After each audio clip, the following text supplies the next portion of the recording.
Technology महाप्रभाव खबर प्रसारण पर बढ़िला सहयोगर हाथ। बरगड़ पौरांचल वार्ड नंबर 1 बासिंदा कान्हू सेठ एवं सत्यमती सेठ झील कमलिनी सेठ एवं लिभर जनित रोग पीड़ित थिबा बेले तांकर लिभर ट्रांसप्लांट पई खर्च हेबो 18 लाख टंका। तेबे गरीब परिवार होइथिबारु एते गुड़िए टंका केउठु आनिबे से नै चिंतारे पड़ी जाइथिले। सेमाने पड़ावासी सहायतारे झीवर चिकित्सा पई सहयोग लोड़िथिले।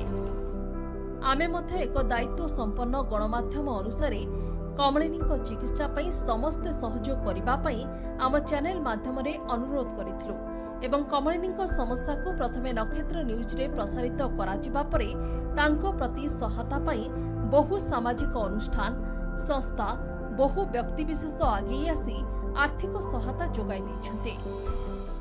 किछि ने मुई समस्त को ए माध्यम रे आपण मीडिया माध्यम रे जोहार करी हाथ जोड़ी कर गुहारी करूचे कमलिनी भौणी के जे जेतकी हेबा आम ओडिसा रे 4.5 कोटी लोग अच्छे जदि टंका टंका देमा 4.5 कोटी टंका हेबा आमको किंतु 4.5 कोटी टंका दरकार नहीं न आमको कमलिनी भौणी जेतकी दरकार हेबा तार भल हेबार लगे आमको सेतकी किछि मात्रा आमको सहायता करन मुई आपण मानको विनूत अनुरोध करूचे हाथ जोड़ी कर विनूत अनुरोध करूचे आ गुहारी करूचे आपण माने टिके सहायतार हाथ बढ़न अनुरोध करूचे जे समस्त सब भाई भौणी मानकू ए कमलिनी भौणी लाई किछि सहयोग कर जहाँ भी पारू जन माँ समलिंगर आशीर्वाद रहो जल्दी भौणी भल हो।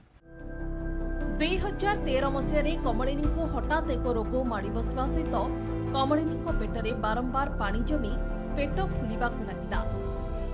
यहाकु नै बापा माँ विभिन्न डाक्तरखाना चिकित्सा कराई आर्थिक खर्चांत हेले। पेट फुला पई खाउथिबा औषध प्रभाव रे तांकर लिभर खराब होइगला।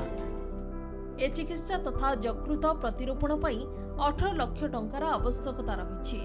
लोकों को कपड़ा सफा एवं इस्त्री करिबा निजर कौलिक वृत्ति करी परिवार प्रतिपोषण करुथिबा बापा कान्हूंको प्रति एति टंका जुगाड़ करिबा संभव नुहे। एने स्थानीय पड़ावासी सहायतारे निज झील को बंचाइबा पई आकुल निवेदन करथिले। ए पर्यंत 5 लाख टंका जमा होइथिबा बेले आगको आहुरी सहयोग आशा करा जाउछि। बेसी ना हेले भी आमे जदि समस्ते टिके टिके किछि भी चाहमा तांको हेल्प करबा लागि बेले तो से माने बहुत जल्दी से भौणी ठीक ही पारबे। आ समस्त को अनुरोध करमी सब आज्ञा मान को सब गुरुजन मान को कि जदि समय ने आसिकरी टिके टिके से भौणी के सहयोग करबे बेले निश्चित होय से भौणी बहुत जल्दी ठीक ही पारबे। आर भगवान को पाखे की प्रार्थना करमे कि सब बहुत जल्दी भगवान तांको ठीक कर दम। दिव्यांग लोग माने आसिकरी जदि सहायता करछन बेले हमको तो बहुत खुशी लागला। तांको बहुत बहुत धन्यवाद है।